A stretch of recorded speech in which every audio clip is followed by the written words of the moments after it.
Today we're cutting records on this beautiful machine. This is the last remaining Presto 28N model cutting lathe on planet Earth. It's a vintage model. I've upgraded the cutting heads and some electronics so it can cut super loud stereo masters. And today I just thought we'd do just a walkthrough of how you actually cut a record. Now there's loads of stuff to cover. There's the whole mastering for vinyl side of it, prepping the files, prepping the audio. That's a huge subject in itself, which I'm not going to dive into today, but I'll do a separate video about that another time. And if you are interested in vinyl, but you don't really have much grounding, I've got a whole vinyl FAQ playlist you can go and watch, where there's, I think, about 10 short videos on sort of the different types of records we can cut, mastering for vinyl versus mastering for streaming, and all that kind of stuff. So that's really good if you just want a bit of a grounding in vinyl record production. But today we're just going to cut a record. That's it. So I'll just show you the process, because I think it's interesting. Hopefully you will too. So yeah, let's get started. So here we go. This starts with the audio on the computer. Now sometimes this is on coming straight from tape as well, but in this instance I've already mastered the tracks. They're all sounding good, so we're cutting from a digital file. So I've got all the tracks on here, and these are laid out as a complete side. So these are 4 separate tracks with the gaps in between exactly how we like them. I've got some plugins on to help with the vinyl cutting process, some mid-side stuff, some scooping out the super lows, the super highs, and doing an elliptical filter as well. So that's it. We're going from the computer. We've got a sound card under here. That's where it's been converted into an analog signal. That's running out the back. And if I take the phone off the stand, it's going all the way around the back of the studio into one of these power amps down here. That's some blanks. And then it runs from the amplifier. The signal runs through these wires into the cutting head here. This is what we're cutting on. I'll show you on this side. This is a close-up of the cutting head. So it's basically like 2 tiny speakers attached to a diamond tip stylus, if you can see that, if we can focus. So that, I don't think it's focusing too well, but you should be able to see it. That tiny tip there on my fingernail is the diamond tip that cuts the grooves into the record. Okay, so this is a double lathe. We're just cutting on this side today. So I've got a test cut disc here.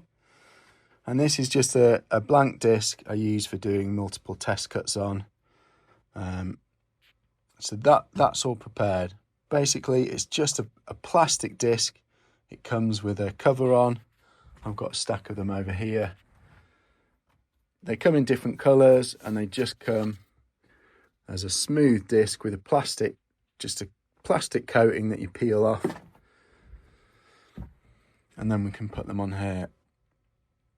Now the first thing is to prep the actual machine. So this is your cutting head.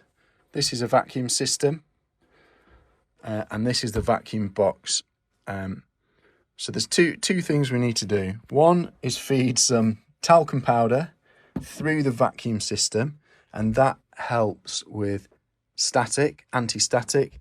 And another thing we need to do is take a cotton bud and some cleaning solution. I've nearly run out. And we're going to clean the diamond tip of the cutting stylus to make sure it's nice and clean, and that'll give us a nice quiet cut. Or a nice clean sounding cut, I should say. It'll be loud when the music's on and quiet during the silent part. So let's see if I can do that while filming. Okay, so I have my cotton bud, which is soaked in a little bit of our alcohol solution. We're going to take the cutting head off like that, and we're just going to give it a tiny little brush.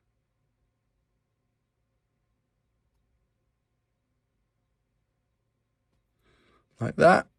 You've got to be super gentle and super careful. And actually, while the cutting head's up, we can turn on the vacuum. This is a vacuum tube down there.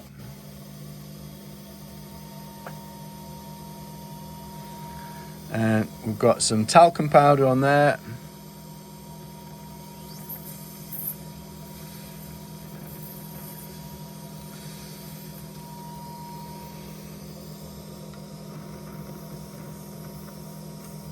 There we go, just feed that.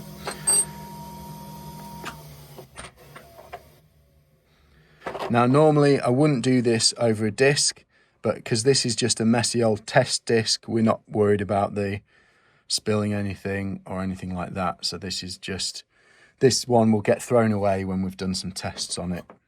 So the next thing to do, once we've done that, is get our anti-static spray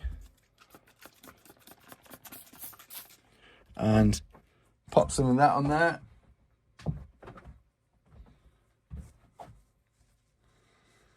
And then we're just going to leave that to sit for a couple of seconds.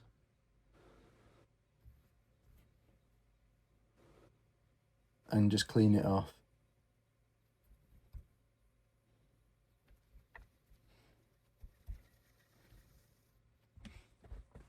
Now that test disc is ready to cut. I'm going to grab my keyboard over here, wireless keyboard, pop it on here. So when this is going, I can just hit play. The music will start to the cutting head. So if I pop my phone down, so the first part is to get the platter spinning. So the platter is now turning. We're cutting at 45 RPM. And because these are old, quite old motors, it just takes a couple of seconds for them to for the speed to even out. So we just give it a couple of seconds. And then the next part really is getting the cutter head in position. So there's a couple of different parts. The cutter head moves inwards in a spiral.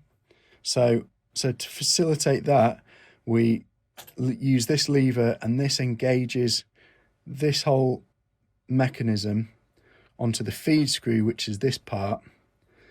And when that engages, that means that now the cutter head is very slowly moving inwards in a spiral. If that wasn't down, it would just stay in the same place and cut a circle. But of course, we need a spiral so that the cutting head moves inwards and doesn't just cut one really deep groove, basically. So the cutter head's engaged. I've already done loads of tests and prep with getting the right depth of the cutter head. There's the angle of the cutting head back and forth, the weight of the cutting head dictated by this spring. So there's quite a few factors, and it takes quite a bit of time to just get that dialed in. But once it's dialed in, you only need kind of quite small movements to calibrate it. So sometimes if you're changing a stylus or something's gone wrong, you might have to strip all this and sort of recalibrate from the start, and that might take you half a day or a day sometimes if something's not working properly. But thankfully, once it's up and running and once everything's dialed in, it doesn't take too long. So let's cut a record. We're going to put the vacuum on, so it's going to get a little noisy. Then I'm going to move the cutting head into the position I want. There's already, I don't know if you can see, some grooves that I've cut on here. So we want to make sure we're past those. Then I'm going to lower the cutting head down so it starts cutting a silent groove. I'll press play, and you should be able to hear the music start coming out of this cutting head there. And this is just a test cut, so we're not going to cut for too long. We're just going to do a little test cut, see how it sounds, and then we can adjust the audio if we need to. So here we go. So vacuum on, first.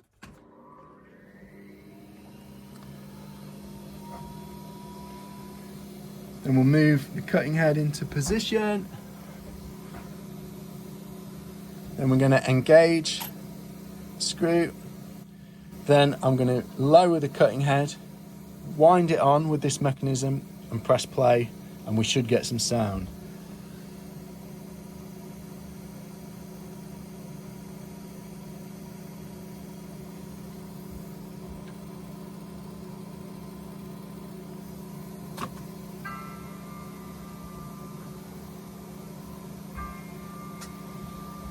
So there we go, we're cutting. I've got a microscope here so that we can inspect the grooves as it's cutting as well.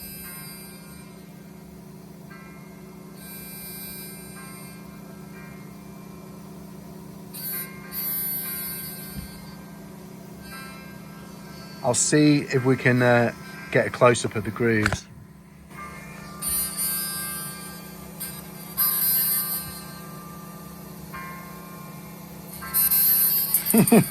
No, that's not happening.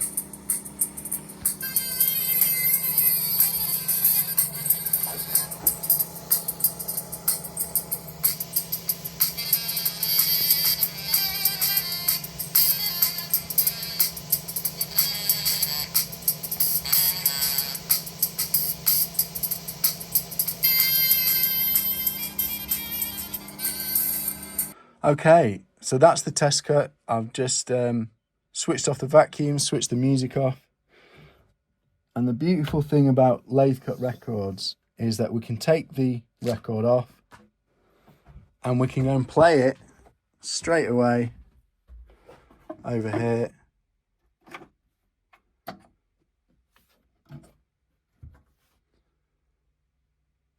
And we don't have to wait for it to go off to a pressing plant.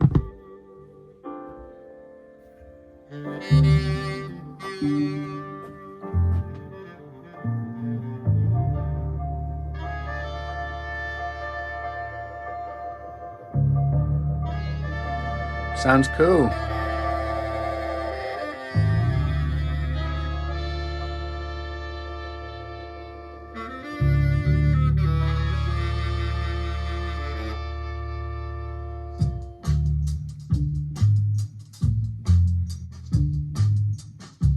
So there we go. That's the cutting process kind of in a nutshell. Now, one thing to explain if you're not familiar with vinyl too much is that if you cut a master disc for mass production at a pressing plant, you cut on a slightly different type of disc called a lacquer. And that one you can't play. You can't just cut it and then take it over to your record player and listen to it. That is only cut and then it's sent off to a pressing plant. It goes through loads of chemical processing and basically gets turned into a metal version that creates a stamp, and that stamp presses the grooves into the record. So it's a little bit different, but that's the beauty of short run lathe cut records, is that you can cut it, you can take it over to your record player, you can play it straight away. It lasts as long as a pressed record and it sounds just as good, especially these days with lots of advances in cutting heads and stuff. So that's it. And then obviously once we've done that test cut, we can bring it over here. We can even capture that test cut back into the computer, and so we can A/B it against the original audio. Now, cutting heads sometimes have their own resonant frequencies, so the audio can change slightly. We're always aiming to get a direct copy of the audio, the source audio, whether it's on a computer or tape. But it's always good to do a test cut, listen back, because the cutting process can change the audio somewhat as well. So we do a test cut. Thankfully, because I've got my setup pretty dialed in, most of the time I'm happy with the test cut. I might do a volume adjustment to get the maximum volume to the cutting head, but make sure it's still a safe cut. Or sometimes I might just want to tweak something. I might just want to look at the low end or the high frequencies and just make a small adjustment. Then I'll go ahead and cut the actual record or the run of records. And it's all a very immediate process. That's what I love about this. We can get audio, we can cut it, we can listen to it straight away, we can make an adjustment, we can do another test cut, and it's all happening in sort of real time. Whereas with pressed records, it's sent off to a pressing plant, it's out of your hands, it goes through a quite an intense process, and that's amazing, and they sound great for bigger runs.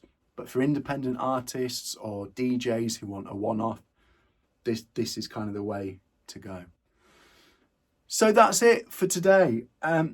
As always, please leave any questions in the comments. I'm sure you've got questions, and it'd be great to hear your thoughts on what you've seen. Let me know if I can help. Let me know if there's anything I can expand on. If you've probably already seen some videos of mine. If not, you'll know. I'm doing loads more of these, doing loads more mastering stuff. I'll do some about actually prepping the audio files, all that stuff. But again, just ask me some questions in the comments. Tell me if there's anything specific that maybe I glossed over that you want to see. So that's it. Until next week. As always, I hope you guys are well. Give me a shout with any questions, and I'll see you next time.